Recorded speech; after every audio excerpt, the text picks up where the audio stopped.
अच्छे दोस्त थे रोहन, कबीर और समीर। ये तीनों बचपन के दोस्त थे, लेकिन अब कॉलेज के फाइनल ईयर में पढ़ रहे थे। हर वीकेंड ये लोग किसी न किसी एडवेंचर पर निकल जाते। एक दिन रोहन ने कहा, एक काम करते हैं, इस वीकेंड उस हॉन्टेड हवेली चलते हैं जो गांव के पास है।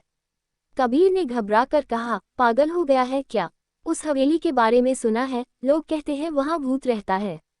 समीर हंसकर बोला, अरे वो सब बकवास है, चलो ना, थोड़ा मजा आएगा। आखिरकार तीनों मान गए।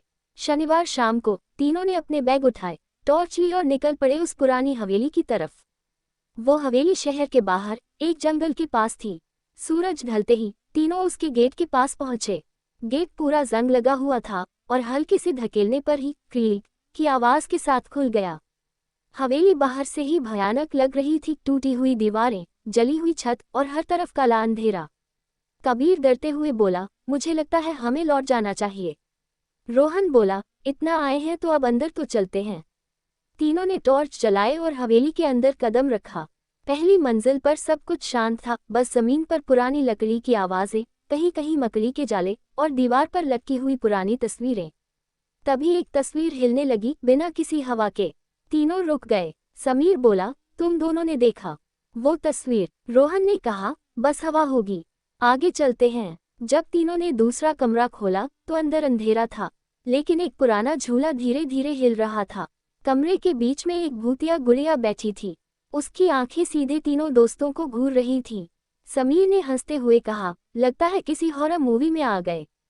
उसी वक्त गुड़िया अपने आप हिल गई। कबीर चिल्लाया, मुझे ये बिल्कुल पसंद नहीं आ रहा, चलो यहाँ से। रोहन ने कहा, अब बस, मुझे भी लग रहा है ये जगह नॉर्मल नहीं है। जब तीनों ने हवेली छोड़ने की कोशिश की, तभी दरवाज़ा बंद हो गया। बाहर जाने का रास्ता बंद हो गया था। फोन के सिग्नल भी गायब हो गए। तभी एक आवाज़ आई, एक लड़की की हल्की हंसी, तुम लोग क्यों आए हो यहाँ? समीर ने घबरा कर पूछा, कौन है? हवा में एक सफ़ेद साया दिखाई दिया, एक लड़की जिसका चेहरा धीरे धीरे नजर आने लगा। उसकी आंखें लाल थीं, बाल गहरे काले, और वो हवा में तैर रही थी। मैं मीरा हूँ, इस हवेली की रखवाली करती हूँ। तुम लोग भी उन लोगों जैसे हो जो यहाँ मजाक समझ के आते हैं, मगर मैं किसी को वापस नहीं जाने देती। कबीर ने बोला, हम माफ़ी चाहते हैं, हम बस एक्सप्लोर करने आए थे, प्लीज़ हमें जाने दो। भूत हंसने लगा, अब देर हो चुकी है। अचानक पूरी हवेली हिलने लगी, चीज़ें हवा में उड़ने लगी। रोहन चिल्लाया, दोस्तों भागो। तीनों ने एक कमरे में छुपने की कोशिश की, लेकिन वहां अंदर एक पुराना पत्र मिल गया। उस पर लिखा था, मीरा की आत्मा तब तक शांत नहीं होगी जब तक कोई उसके राज को समझ नहीं लेता। समीर ने बोला, हमें मीरा की कहानी जाननी होगी, तभी कुछ हो सकता है। तीनों ने मिलकर हवेली के पुराने पेपर्स और डायरियां ढूंढनी शुरू की। एक डायरी मिली, उसमें लिखा था, ग्रेटर दैन, मैं मीरा हूँ। मुझे इस हवेली में कैद कर दिया गया था। जब मैंने जमीन के हक के लिए आवाज़ उठाई, मेरे अपने परिवार ने मुझे दीवार में जिंदा छुपा दिया। अब मेरी आत्मा इंसाफ चाहती है। तीनों को सब समझ आ गया, मीरा सिर्फ इंसाफ चाहती थी। रोहन बोला, अगर हम उसकी हड्डियां ढूंढकर उसका अंतिम संस्कार कर दें, तो शायद वो शांत हो जाए। तीनों ने मिलकर हवेली के पुराने बेसमेंट में खुदाई की। वहां एक कोने में एक छोटा सा कंकाल मिला, साथ में एक छोटी लाल चूड़ी भी। समीर ने कहा, यही मीरा है। तीनों ने उस हड्डी को बाहर ले जाकर ठीक से अंतिम संस्कार किया।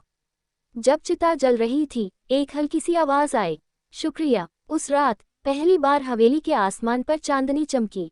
तीनों दोस्तों ने देखा, एक सफेद रोशनी आसमान में ऊपर उठ गई और सब कुछ शांत हो गया।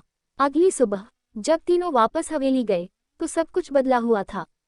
हवेली पुरानी थी, लेकिन अब उसमें कोई भयानक ऊर्जा नहीं थी, बस एक हल्का सा सुकून था। कबीर ने कहा, लगता है जैसे मीरा अब शांत हो गई। रोहन बोला, हमने सिर्फ एडवेंचर के लिए ये किया था, लेकिन ये जिंदगी का सबसे बड़ा सच बन गया। समीर हंस के बोला, अब से कोई हॉन्टेड जगह नहीं, चलो गोवा चलते हैं।